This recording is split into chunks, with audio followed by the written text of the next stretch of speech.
Assalamualaikum warahmatullahi wabarakatuh. Perkenalkan, nama saya Dea Ayu Fitri. Saya mahasiswi program studi Pendidikan Guru Sekolah Dasar Universitas Riau.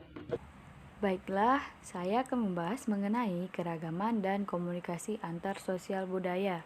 Yang akan dibahas yaitu ada dua. Yang pertama, keragaman masyarakat Indonesia, dan yang kedua, komunikasi dalam masyarakat majemuk.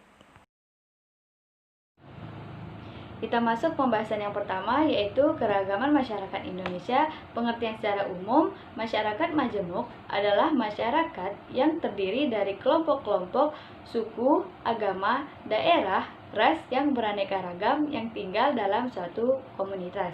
Sedangkan menurut para ahli, yang pertama menurut Furnival dalam Elisanti dan Tintin tahun 2009 halaman 77, bahwa masyarakat majemuk merupakan masyarakat yang terdiri atas dua atau lebih komunitas maupun kelompok-kelompok yang secara budaya dan ekonomi terpisah serta memiliki struktur kelembagaan yang berbeda satu dengan lainnya. Yang kedua, menurut Nasikun, menyatakan bahwa masyarakat majemuk merupakan suatu masyarakat yang menganut sistem nilai yang berbeda di antara berbagai kesatuan sosial yang menjadi anggotanya. Yang ketiga, menurut Clifford Geertz, bahwa masyarakat majemuk adalah masyarakat yang terbagi atas subsistem yang lebih kurang berdiri sendiri dan dipersatukan oleh ikatan-ikatan primordial. Selanjutnya, saya akan menjelaskan masyarakat majemuk memiliki karakteristik. Karakteristik ini menentukan perbedaan dan identitas dari masyarakat yang menjadi kemajemukan tersebut. Yang pertama, terjadinya segmentasi kelompok dalam kelompok. Kelompok yang mempunyai kebudayaan, tepatnya subkebudayaan, yang berbeda satu dengan yang lainnya. Yang kedua, memiliki struktur sosial yang terbagi ke dalam lembaga-lembaga yang bersifat non-komplementer. Yang ketiga, kurangnya mengembangkan konsensus di antara para anggota masyarakat mengenai nilai-nilai sosial yang bersifat dasar. Yang keempat, secara relatif sering terjadi konflik antar kelompok. Yang kelima, secara relatif integrasi sosial tumbuh di atas paksaan dan ketergantungan ekonomi. Dan yang terakhir, adanya dominasi politik oleh suatu kelompok terhadap kelompok-kelompok yang lain. Selanjutnya, saya akan membahas menurut konfigurasi dari komunitas etniknya, masyarakat majemuk dapat dibedakan menjadi 4 kategori. Yang pertama, masyarakat majemuk dengan kompetisi seimbang. Kategori ini yaitu masyarakat majemuk yang terdiri atas sejumlah komunitas atau kelompok etnis yang memiliki kekuatan kompetitif yang seimbang. Yang kedua, masyarakat majemuk dengan mayoritas dominan. Kategori ini yaitu masyarakat majemuk yang terdiri atau sejumlah komunitas atau kelompok etnis yang kekuatan kompetitifnya tidak seimbang. Yang ketiga, masyarakat majemuk dengan minoritas dominan, yaitu masyarakat yang antara komunitas atau kelompok etnisnya terdapat kelompok minoritas tetapi mempunyai kekuatan kompetitif di atas yang lain, sehingga mendominasi politik dan ekonomi. Yang keempat, masyarakat majemuk dengan fragmentasi. Kategori ini yaitu masyarakat yang terdiri atas sejumlah besar komunitas atau kelompok etnis dan tidak ada satu kelompok pun yang mempunyai posisi politik atau ekonomi yang dominan. Selanjutnya, saya akan membahas mengenai kebudayaan.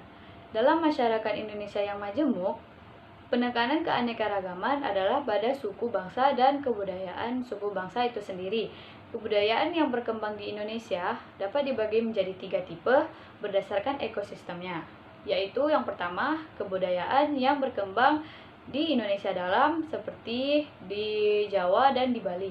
Kebudayaan yang berkembang di Indonesia dalam ditandai oleh tingginya intensitas pengolahan tanah secara teratur, bisa dilihat dari gambar di samping. Dengan hal ini, kebudayaan di Jawa yang menggunakan tenaga kerja manusia dalam jumlah yang sangat besar disertai peralatan yang relatif lebih kompleks itu merupakan perwujudan upaya manusia yang secara lebih berani merubah ekosistemnya untuk kepentingan masyarakat yang bersangkutan. Selanjutnya, tipe yang kedua yaitu kebudayaan yang berkembang di Indonesia luar seperti di luar Pulau Jawa dan di luar Pulau Bali.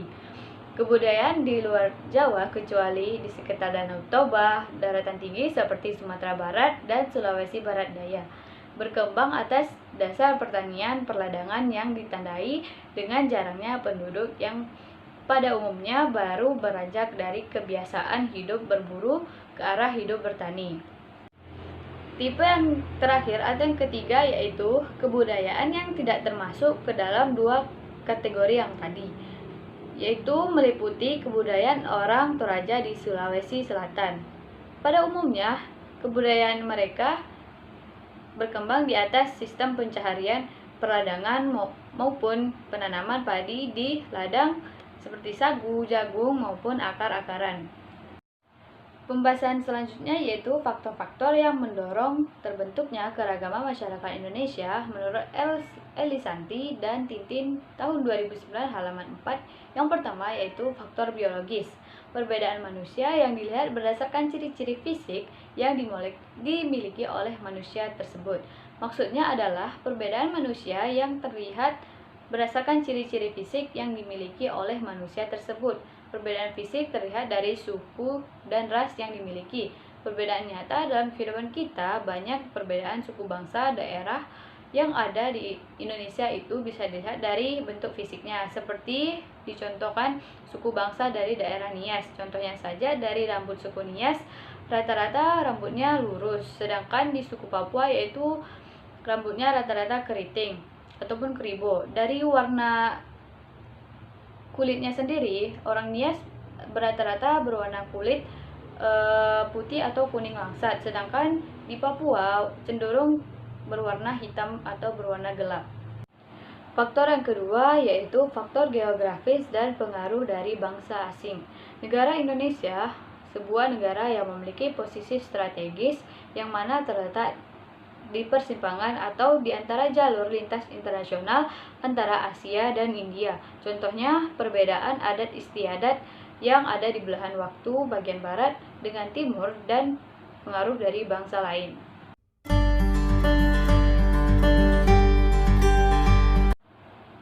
Pembahasan yang terakhir yaitu komunikasi dalam masyarakat majemuk.